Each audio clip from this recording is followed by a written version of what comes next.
Hello and welcome to the Experience the Power of Myth webinar. I'm John Bucher, Executive Director of the Joseph Campbell Foundation, and we are so honored and delighted to have you with us today. Here at JCF, we've dedicated ourselves to creating an invitation to experience the power of myth. Many of us were moved by the invitation that Joseph Campbell himself created with Bill Moyers and the TV series by the same name way back in 1988. And for the past year, we've been focused on bringing awareness around that video series and the accompanying book that came with it.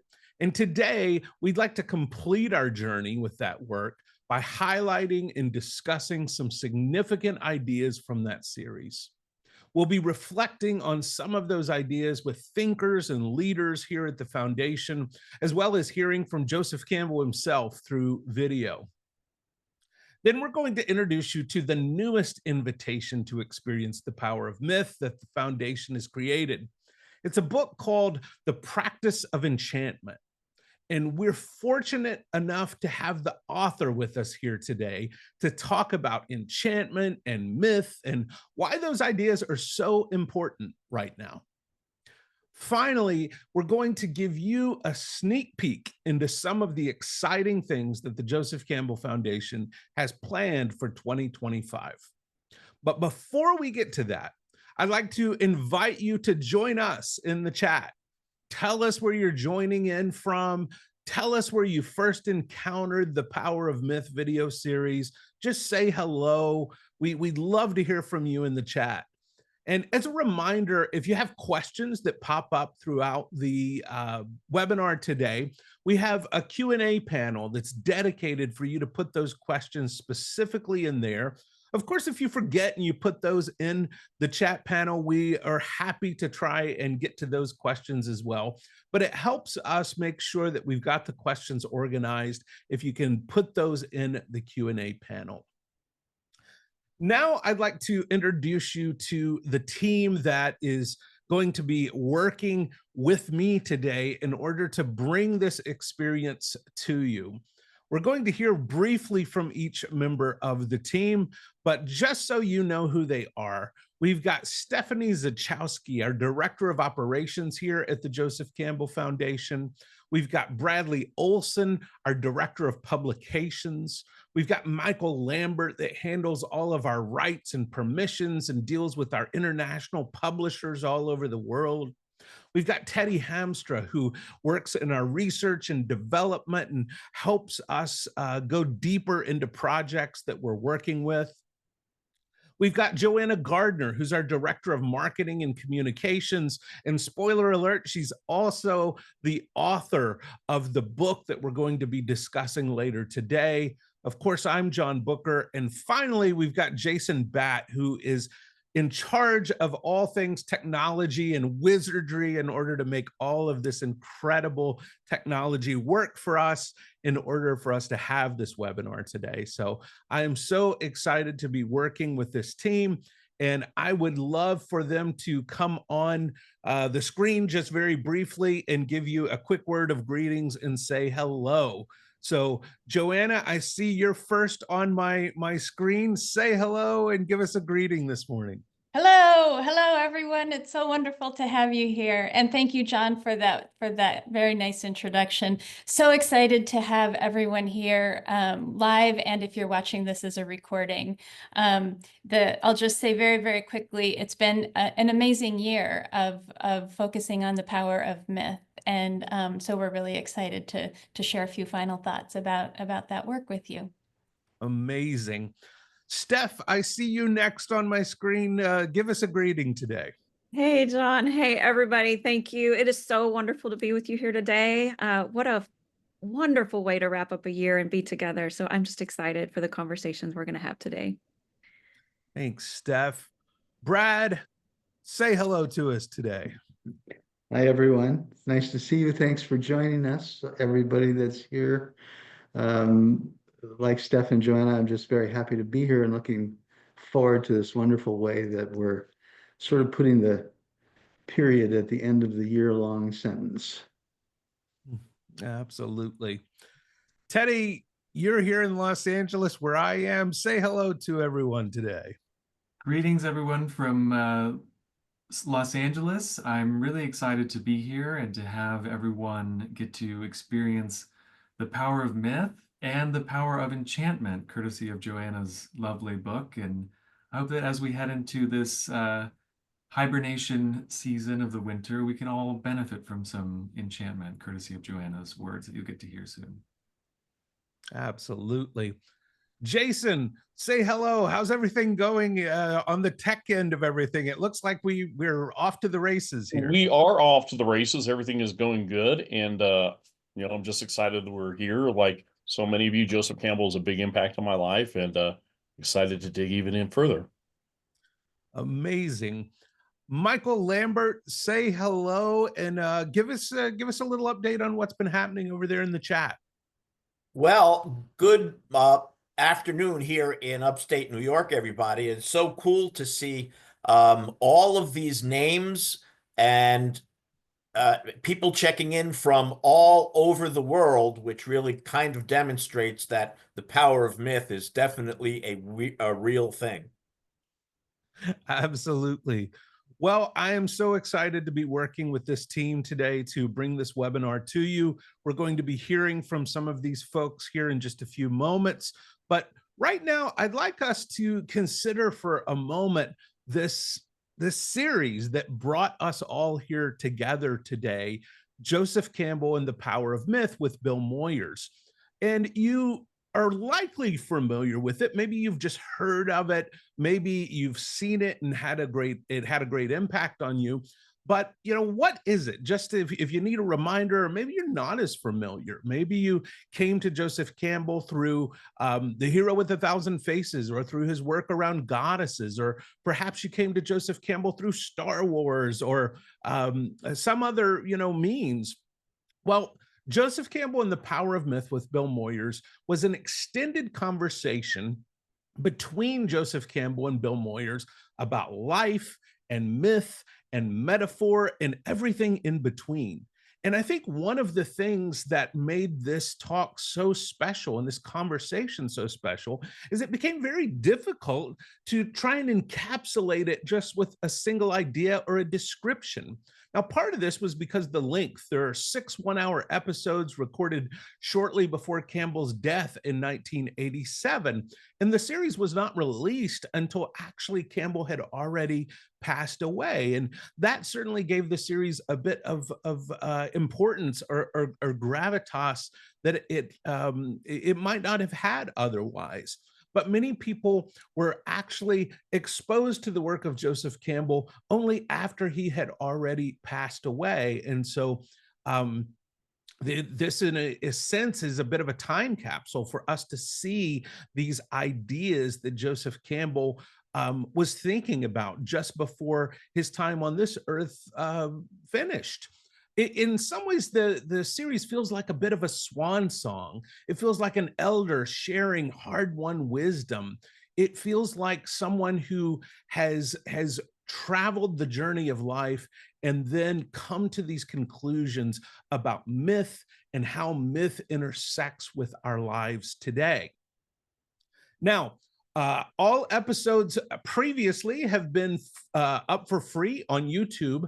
Right now, we're in the process of transferring those videos to a different company who has purchased the rights to those videos, and they will be again returning to YouTube, but just bear with us right now.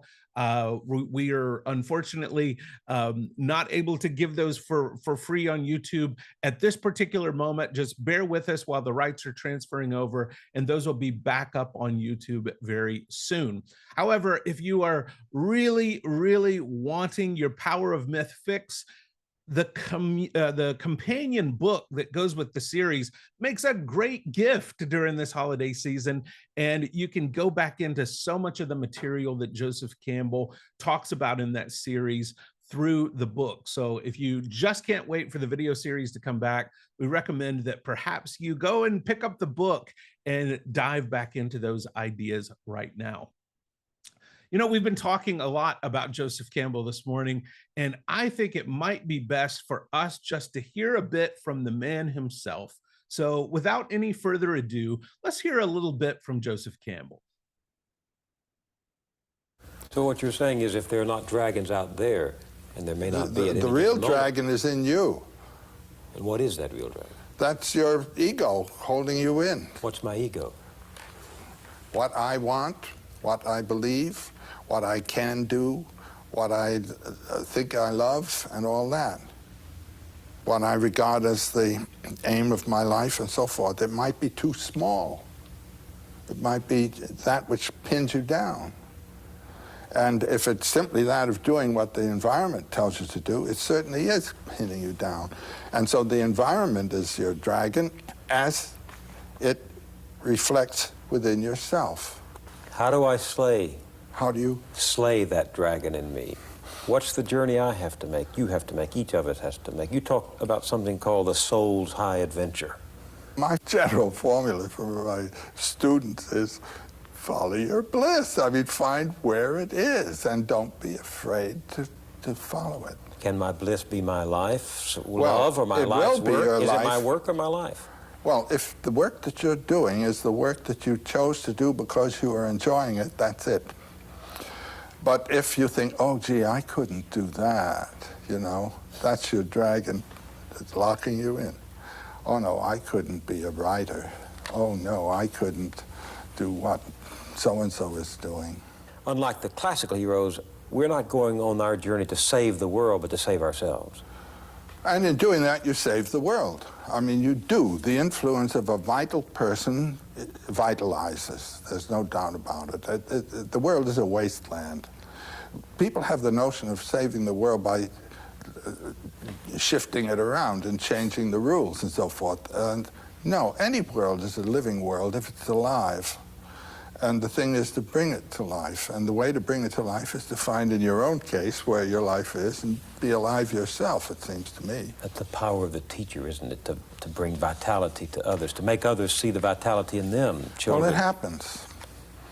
That's one of the delights of teaching. I mean, when you're not teaching in order to have an easy job, but because you really have something to teach and you love young people and you want to give what you've got found to them.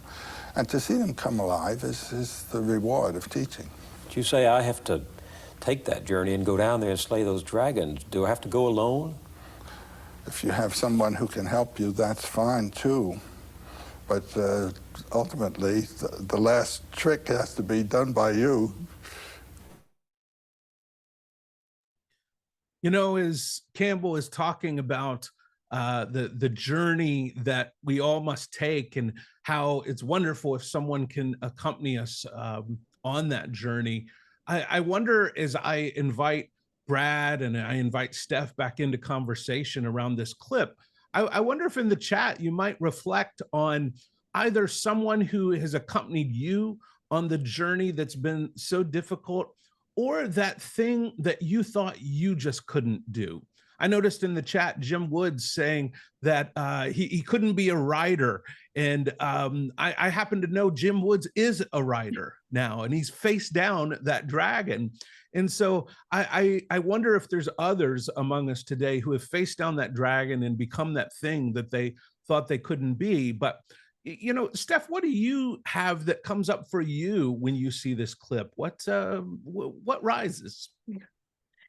Yeah, thank you, John. And I know we all feel similarly. I find it incredibly profound how words spoken 30, almost 40 years ago now can ring with such resonance today, like in this very moment. I think it's a testament to Campbell's wisdom and the depths that we can find doing this work in mythological studies. And, you know, I was sitting with it this morning. It's landing different all the time, every time you hear it. And so what's coming up today? And that was really this, how Campbell turns the heroic quest inward from the external world to the inner world. You know, that first line where he's like, the real dragon's in you. And he describes how these internal voices that we often hear, or at least I certainly do, kind of dominate our internal lives, what society tells us, right? What comes to mind for me is like, you can't do that. How many times in our lives we heard, we can't, it's upsetting to others. Or even a little bit worse, you shouldn't do that, which is the same sentiment with a little bit of shame on it. So, these statements, though, they're carrying within them constraints that are really determined by the society, or like Campbell says, the environments that are around us. Our internal imaginal systems don't abide by these external societal systems that sometimes we're often driven by. And, we absorb from the millions of images presented to us in our daily lives throughout our lifetime. So, we have these internalized ideas that become part of our inner reality, but that's not our internal reality, right? Campbell invites us to define it as our own space. And to do this, imagination requires the freedom to explore what one can do and be outside these constraints that we have in our environments and our societies. So when he's talking about this dragon to slay, or I think kind of subdue, I like that idea. I think that quieting these internal mechanisms that control our inner agency, these inner dragons, quieting them enough to hear the quiet stirrings in our souls. To my mind, that's the beginning of the quest of finding one's bliss. I mean, that's just the beginning, right? Let alone following it. So that's the call I hear in Campbell's words today. Oh, I love that. Now, Steph, I love as you're saying how these things tend to rise up within us, all sorts of different ideas and interpretations and ways that we can come at this material. I'm noticing in the chat, Crispin Freeman talking a bit about the dragons in the Lord of the Rings, series, and how those metaphors, come up for him. And Brad, I wonder, what comes up for you as you hear Campbell talking about finding one's bliss and about the dragons that must be subdued in our lives. What's your reaction to that? Well, I love that Campbell associates the dragon with the ego. And of course, the ego thinks it's the center of consciousness, and it's really not the center of consciousness. Not total consciousness, at least. And there's lots of ideas about how we deal with that. Analytically speaking, some folks have talked about egocide, get rid of the ego completely, but I don't think we can do that. We need the ego to navigate this material reality, but we need the ego to let go of its own perspective and in some ways think against itself, if that makes any sense. And there's a Rilkean perspective in Rilke's letter to the young poet. He talks about all the dragons in our lives are really just princesses who are waiting for us to be just once beautiful and courageous. And it's this these elements of courage and beauty, these are what vitalizes. Campbell was talking about vitalization. And the beauty and the courage is the vitalizing agent. And that helps us move into the world with this sense that the world is in fact for us rather than against us. And we don't have to hoard money, and we don't have to hoard the damsel, and we don't need to slay the dragon. Ultimately, what we need to slay is the impulse to hoard. Mm. Yeah. Wow. Powerful thoughts, powerful words. Let's take a look at another clip from Campbell and reflect a bit on more of what Campbell brought to us in the Power of Myth series. What does it mean to have a sacred place? This is a term I like to use now as an absolute necessity for anybody today. You must have a room or a certain hour a day or so where you do not know what was in the newspapers that morning. You don't know who your friends are. You don't know what you owe to anybody. You don't know what anybody owes to you. But a place where you can simply experience and bring forth what you are and what you might be. This is the place of creative incubation. And at first you may find that nothing's happening there. But if you have a sacred place and use it and take advantage of it, something will happen. This place does for you what the plains did for the hunter. For them, the whole thing was a sacred place, do you see? But most of our action is economically or socially determined and does not come out of our life. I don't know whether you've had the experience I've had, but as you get older, the claims of the environment upon you are so great that you hardly know where the hell you are. What is it you intended? You're always doing something that is required of you. This minute, that minute, another minute. Where is your bliss station, you know? Try to find it. Get a phonograph and put on the records, the music that you really love. Even if it's corny music that nobody else respects. I mean, the one that you like or the book you want to read. Get it done and have a place in which to do it. You get the thou feeling of life. These people had it for the whole world that they were living in. Where is your bliss station? I wonder if you'd want to reflect on that in the chat as Steph and Brad and I reflect on these ideas that Campbell's brought to us. I have to confide to you, Steph and Brad. Now, don't let this leave this webinar, but the phonographs that I like to put on and listen to are old school hip hop music. That's a bliss station for me. And that may be the most wild, odd thing for a lot of people, but it's a place inside myself that I can go where I tune into the first ideas I had that the world was a bigger place than I had ever known before. It was the first time I let my consciousness start to expand. That's what comes up for me. Brad, what comes up for you when you hear Campbell talk about these ideas? Well, I think what comes up for me is that this idea that, you know, when you listen to this clip, the message I get is that the entire world is your sacred space. That's your bliss station, or at least it can be. That if we have the ability to be self-accepting, self-validating, you know, listening to the music that other people may think is corny. I mean, I can't tell you how much I've learned in my life from Leonard Cohen and Frank Sinatra. and this is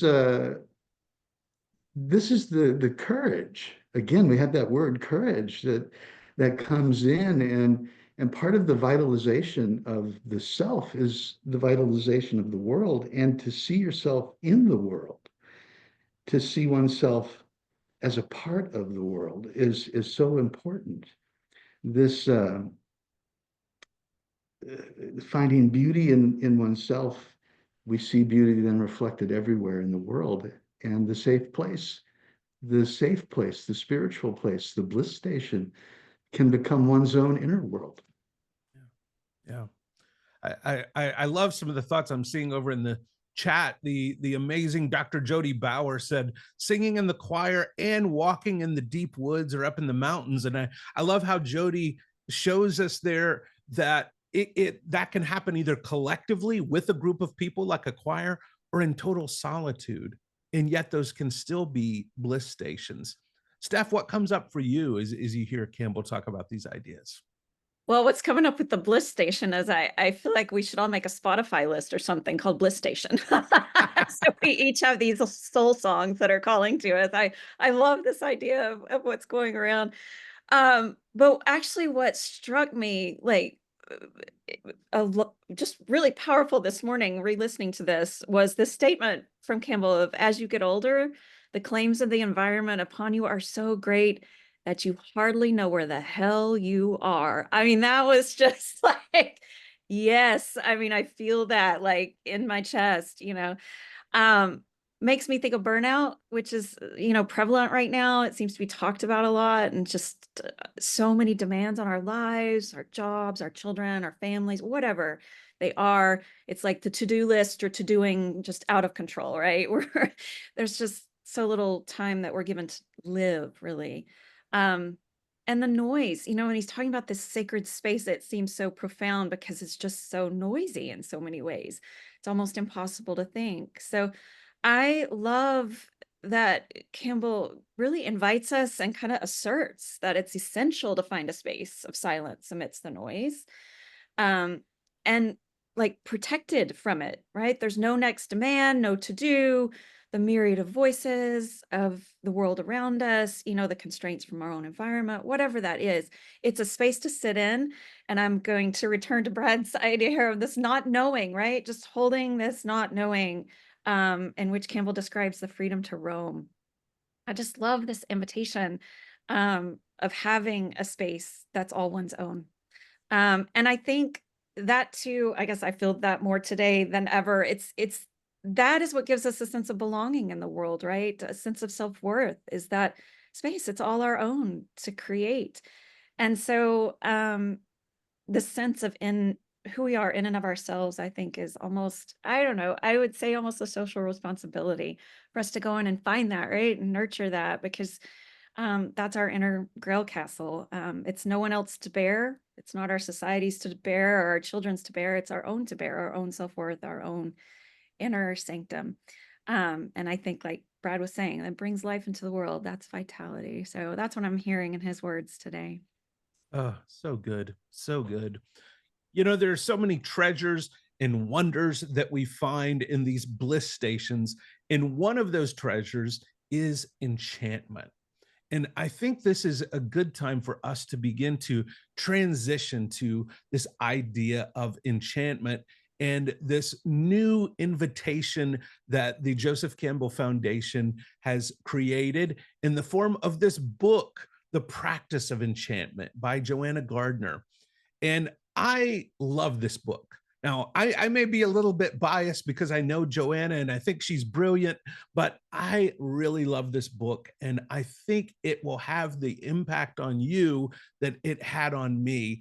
And there's a particular quote here that I'd love to present to you that I think really is a wonderful starting place for conversations around this book. And the quote says, "Why not set aside self-doubt and self-consciousness?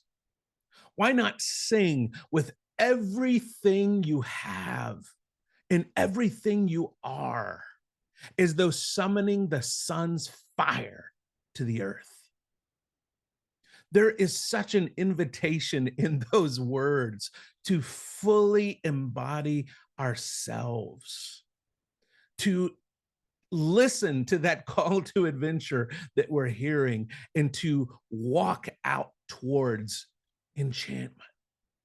So, what is this book, The Practice of Enchantment, of which you speak? You may be asking yourself. Well, it is a collection of 14 MythBlast essays that Joanna Gardner has written about how myth and Campbell's work have shown up in her personal life. As we know, one of the most incredible ways for people to understand myth and mythic thinking is for us to show how it makes itself known in our day-to-day journeys. And you may be asking yourself, well, the practice of enchantment, is that something that can be practiced? Is enchantment something that can be like a muscle that's worked out and shown to be strong in one's life? Well, Joanna talks about enchantment being the feelings associated with fun, with blessings, with luck, with charm, with beauty, with awe, with wonder. And she goes about this by tackling these ideas through a number of different containers. She talks about tricksters. She talks about dreams. She talks about goddesses. She talks about family. She talks about these ideas in ways that they show up every day in our lives. Now, these are not just essays that Joanna has written in the past. She also has included a new introductory essay questions to reflect upon at the end of each chapter, as well as creative prompts. And these creative prompts are one of my favorite parts of the book because they were an interactive element that allowed me to respond to Joanna's ideas and think about how they apply in my own journey in life. Now, wonderful news. There is an ebook version of this book that is this year's thank you gift from the Joseph Campbell Foundation. If you donate $10 or more to the foundation, we will send you this book for free. We would love for you to have it. This is a wonderful way for you to support what we're doing here at the foundation and for you to help others experience the power of myth. Now, the print version is also available, and it would make a wonderful gift for the practitioners of enchantment on your holiday list. So pick that up if there are people that you know who would benefit from this incredible work. Well, I've talked a lot about Joanna here, but I think it's time that we bring on the incredible person that is Dr. Joanna Gardner. So Joanna, I'm going to invite you into the conversation here. And I am so thrilled that you could be with us today and talk a little bit about this book. So maybe we begin, Joanna, by just getting at a little bit of why the practice of enchantment. What was it about this idea of enchantment that caused you to want to explore it further? Well, thank you, John, first of all. Thank you to you and to the whole team for making this happen and for making the book happen, really. I'll take a super quick detour and just share that putting this book together kind of brought home for me just what a group effort a book is, and how even if there's one name on the front of a book, the book is a product of a community. And I'm just so honored to be part of this community, and so grateful for the support of this community, and also honored that this work can help support that community too. And so your question's a good one, John. So I titled the book kind of after most of it was written, right? Like I've been writing these MythBlast essays since 2020, and this book collects 14 of them, all of the MythBlast essays that I wrote so far. And so when I sat down to write each essay, I didn't know the title of the book yet. I didn't know they were going to even be in a book. But when it came time to gather them, the title presented itself, The Practice of Enchantment, in more of a poetic way than like saying, okay, I'm going to write the step-by-step process of practicing enchantment, right? And so the book got titled kind of at the end of the process. But then I did kind of realize that there is sort of a practice kind of embedded in the book. Like the book is offering a practice of what I would say there's two parts to the practice. Part one, step one, is noticing something that inspires awe.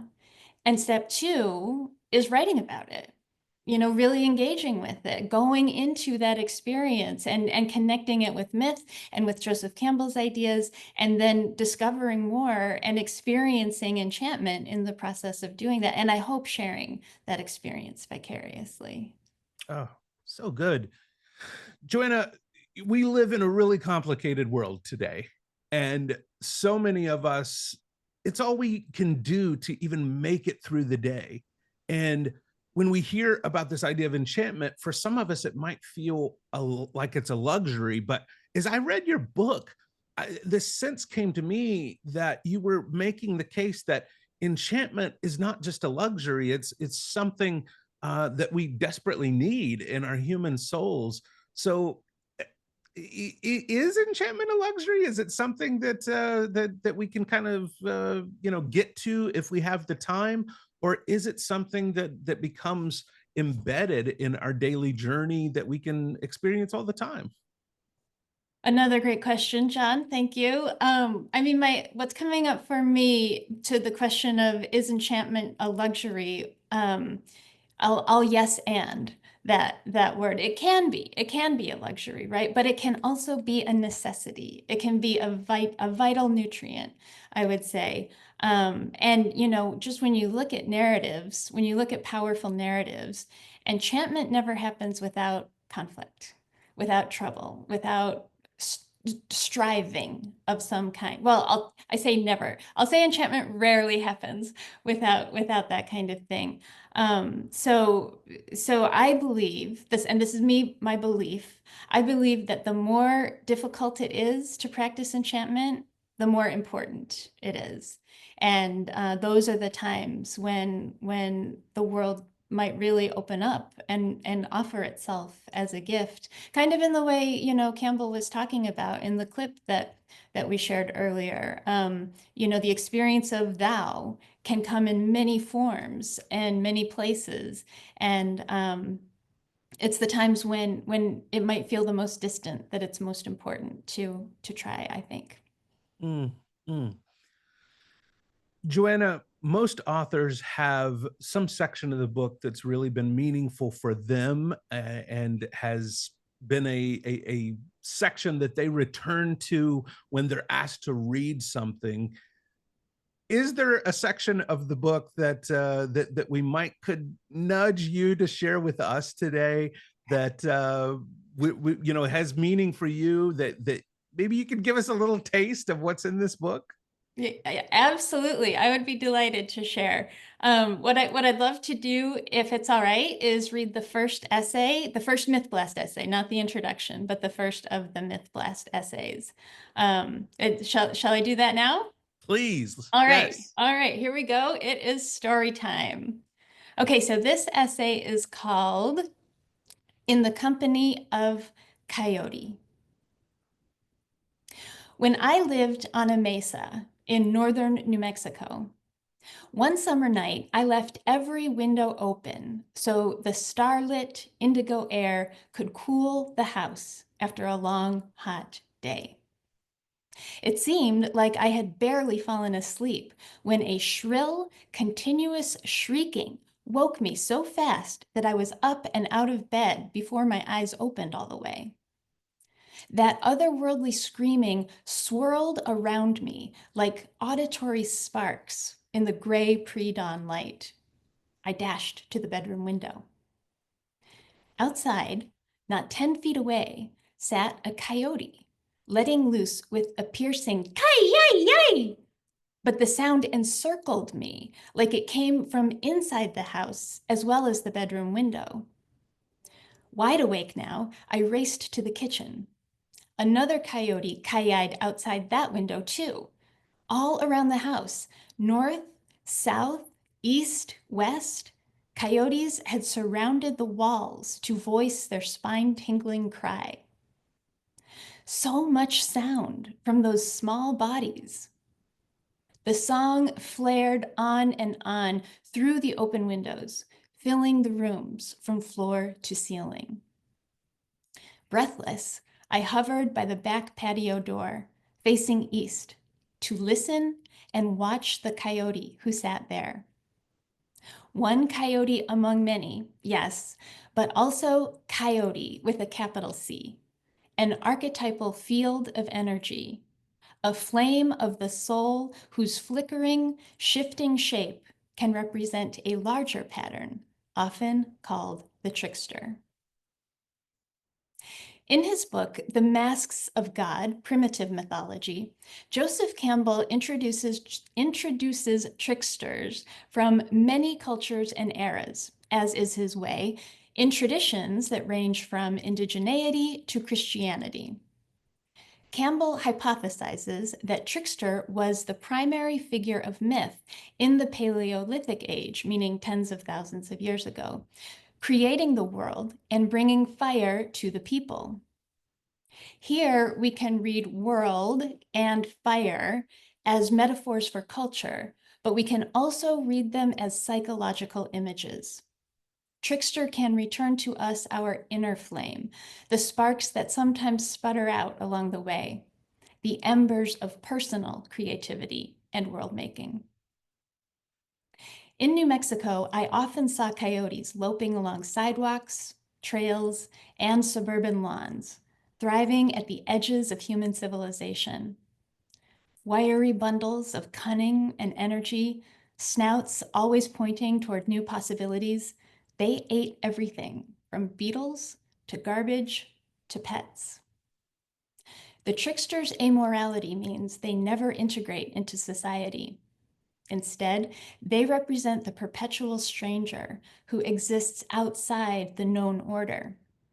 But isn't it so often the stranger who shakes up moribund routines, who reminds us to stay alert, who ignites new ideas? Stories of trickster tell of the fires of life as they exist outside established rules, precisely in order to change those rules when necessary. Trickster fires can burn, but they can also turn food into feasts and thaw frozen hearts. When the coyotes finished their song, they moved away from my east-facing patio. Reunited, the pack paused together in the morning twilight. Now I could see all 5 of them. One sat down and rested a furry chin on the back of another who was still standing. Together, they gazed across the valley toward the mountains in the distance. They waited and waited. And then the sun came up over that ridge, right where they were looking. The valley filled with golden light that limned juniper trees and yucca plants and the coyotes' coats with liquid marigold brilliance. Then the coyotes trotted off down the mesa together. The morning still quivered with their jubilant song, their placid companionship, their witnessing presence at the sacred birth of a new dawn, unlike any other that had happened before or would ever happen again. Coyote called that day into being and woke me so we could watch it together. We are not alone. We are companioned by beings other than humans, by forces that sing and shape our shared experience. Why did Coyote sing so loudly that summer morning? Well, why not? Why not set aside self-doubt and self-consciousness? Why not sing with everything you have and everything you are, as though summoning the sun's fire to earth? Why not create and then be still to watch the magic of a new day roll over the horizon? That's a myth blast. Whew, Joanna, that is beautiful. Oh, it's so beautiful. I feel my soul stirring. I see the coyote in my mind as you talk about this. I imagine the coyote fires and the tricksters in my own journey. And how, how do you, I know you wrote these words, you've read these words, but how do you still see this idea as being something that comes up in your own day-to-day life? Because you wrote those words, some time ago, but I can tell that this idea is still something that's very present in your day-to-day journey even now. So how does it still show up for you? Interesting question. Yet again, you always ask excellent questions, John. So what's coming up for me? Yeah, you're absolutely right that these ideas remain super important for me. Creativity and the courage, like Brad and Stephanie were talking about, the courage to create. I think it's a Rollo May book, right? The Courage to Create. And one thing I was thinking earlier in the webinar when you were discussing the power of myth, and talking about that courage is a response of, that when the voices say you shouldn't do this, you shouldn't do that, da da da da da da, you can't do that, I couldn't do that. One viable response, I believe, is, well, watch me. Right? Like someone says you can't do something, you are totally entitled to say, watch me, I'm doing it anyway. Just a little bit of coyote chutzpah, right? So I guess that'll be my answer is Oh, channeling coyote to say, watch me. I love it. There's another section in the book that I think is just really incredible and really stirred me as I read it. And it was a manifesto. And I wonder if maybe you would be willing to share that manifesto with us. because I think it's something we can take away from this webinar, is something we can put into practice in our own lives, even today. Yeah, absolutely. Would be happy to kind of talk through these the lines of my manifesto, I guess. And I'm not positive that the manifesto made it into the final edition. This might be a bonus that everyone's getting today on the webinar. But it was in an early draft, but I think we pulled it. So yeah, so my enchantment manifesto, for me, enchantment means just sprinkling a little bit of wonder and magic over mundane things, doing the dishes, finding the magic in doing the dishes, finding the magic in going to get groceries, whatever it is. I believe, we were talking earlier about bliss. I believe that enchantment and bliss are next door neighbors. I don't think they're the same exact thing, but I think that they're very related. And I think if you're following your bliss, there's very likely some enchantment that's going to come along. And if you're practicing enchantment, you're probably following your bliss in some way. What else? I believe that, I believe that enchantment thrives beside creativity and imagination. For me, that's a huge part of my personal practice. And, it is a personal thing. I don't think I put it in the manifesto, but everybody's going to practice enchantment differently. And for me, enchantment really enjoys creativity and imagination. As I said before, the more difficult it is to practice enchantment, I believe the more important it is to try. Those are the times when it can make the most difference, and can make the most difference for other people too. One part of enchantment is sharing it, and when you practice enchantment successfully in a difficult situation, you can help other people practice enchantment in their difficult situations too. I believe enchantment flourishes alongside learning, like changing yourself by learning, cultivating courage, that oh yeah, well, watch me attitude, and a willingness to embrace change. I believe that you're always allowed to change your mind, because a mind that can't change is done having fun. I also think enchantment is its own reward. The phrase following bliss sort of implies that bliss is somewhere up ahead. But when enchantment happens, you're in it. You're right there. There's nothing further to be done. And like I alluded a second ago, I believe enchantment loves to be shared. And I hope that the book, The Practice of Enchantment, shares a little bit of enchantment with readers. Joanna, I'm excited to invite the community here into questions and reflections on these ideas that you have been presenting to us today.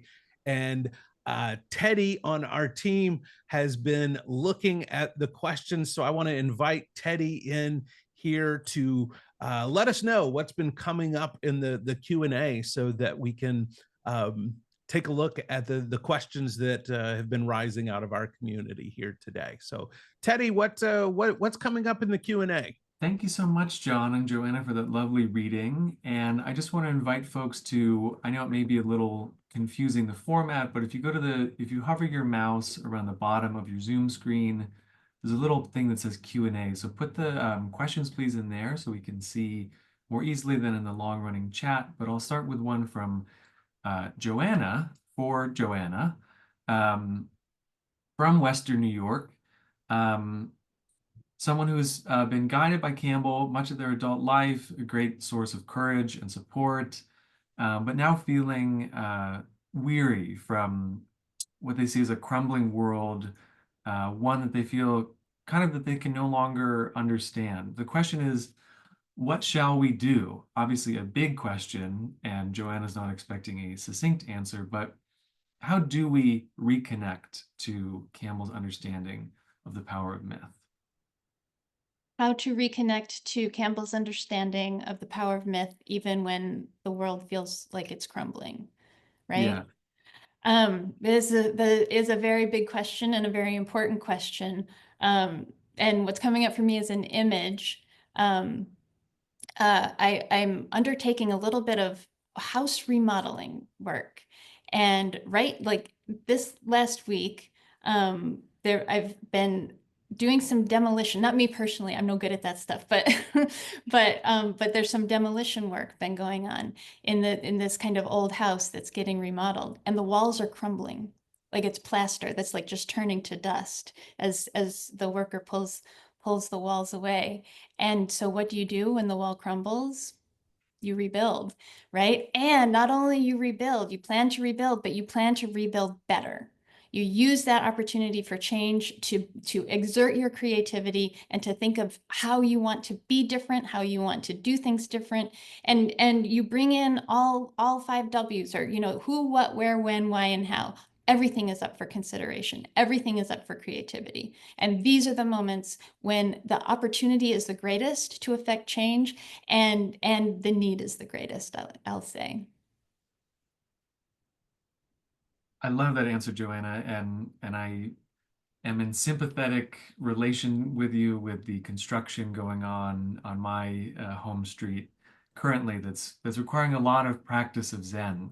That is a good, yes. The and pavement you being know, ripped up, but yeah, patience is part of it, right?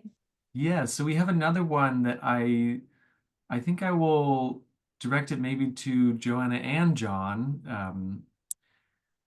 Can you speak to the fear of creating? This is from an anonymous attendee, and they say, can you speak to the fear of creating, i.e., watching something grow into something that was unintended in the original plan of the creator? The example they provide is Oppenheimer and the recent film of that. You know, that I think is it is the risk that every creator faces, and it is part of the danger of creating. To be honest, we like to think creativity as being just something that is just happy and joyful, and it's all those things. But creating something that has power is also dangerous business. And Campbell talks quite a bit about facing the fears of the danger of creating something that is then released into the world that we lose our control over. And it's very, very important that we remember that we ourselves can bring intentionality to what we create. But once something is created, there is a letting go process in creativity. There's a release of that thing into the world. And as much as we might want to try and hold on to the effects of that creativity, we have to be okay with releasing and letting go that which is created into the world, so that we might move on to the next thing that only we could create ourselves.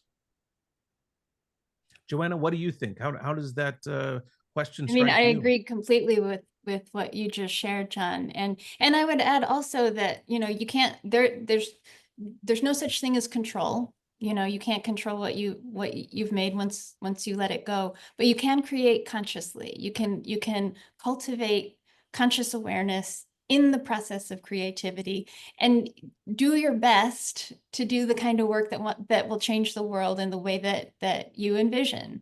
Again, knowing there is no control, and that the world is complex, and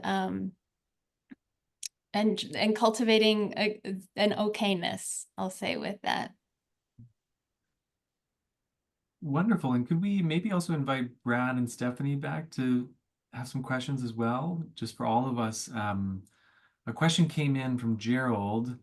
What do you do when you're feeling pulled in multiple directions creatively, or when your passions are at odds with one another? Do you think that in practicing enchantment in your daily life, especially in the mundane, that the universe speaks to you and guides you in your creativity? Yes, is the answer to that. What I do, so the first part of the question, Teddy, was that what do we do when we feel When pulled we're feeling pulled in multiple directions creatively? Yeah. which happens, right? What I do is I get out graph paper and I try to take a step back, and on the graph paper, I sketch all the things that are, all the forces that are pulling me, all the ideas, all the projects, everything, and try to step back, get a 10,000-foot view, figure out what's the most important to be done right away, what can wait. That you kind of exert a little bit of project management on the, the inspiration comes up from the muses. That's great. And then, you invoke your powers of organization, and you say, okay, great, this muse is first, that muse is second, that muse is third, this muse is someone else is going to take care of that muse, right? That's what comes up for me. I don't know if Brad or Steph or John have any thoughts as well. Well, yeah, I'll throw a few thoughts out there. I think that creativity is one of these really organic things that we give birth to. After it's born, it has a life of its own, I think, and in some ways, it decides what it is going to be in the world. I think just like with our children, we don't want to control them for too long. It makes them sort of impotent ultimately. And I think the same is true with our creative projects. We have to nurture them enough to get them into the world, but once they're out there, they're sort of on their own. And I think that, there, Yogi Berra, the New York Yankees catcher and accidental Zen philosopher, said that when you come to a fork in the road, take it. And so this is kind of my creative strategy too, is whatever is asking for my attention in a given moment, I give it to it. And it's surprising that things get done, I suppose, on the one hand for me, but on the other, when I have this kind of openness to the creative impulse itself, what gets produced is usually really satisfying.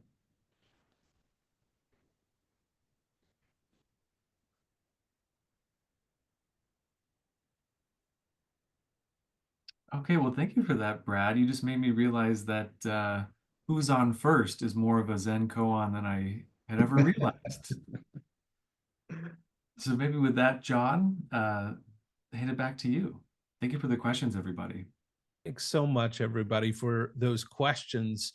In our last few minutes here, we'd like to share with you a bit about what the Joseph Campbell Foundation has moving ahead in 2025. As we mentioned earlier, we're wrapping up our year in 2024 of our focus on the power of myth.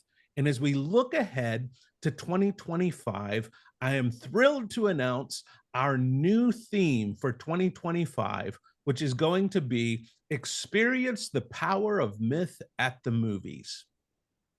We have had some of the strongest response to our Myth Blast when our authors have written about how the power of myth manifests in different movies, television shows, and works of pop culture. And we're excited to really lean into that in 2025.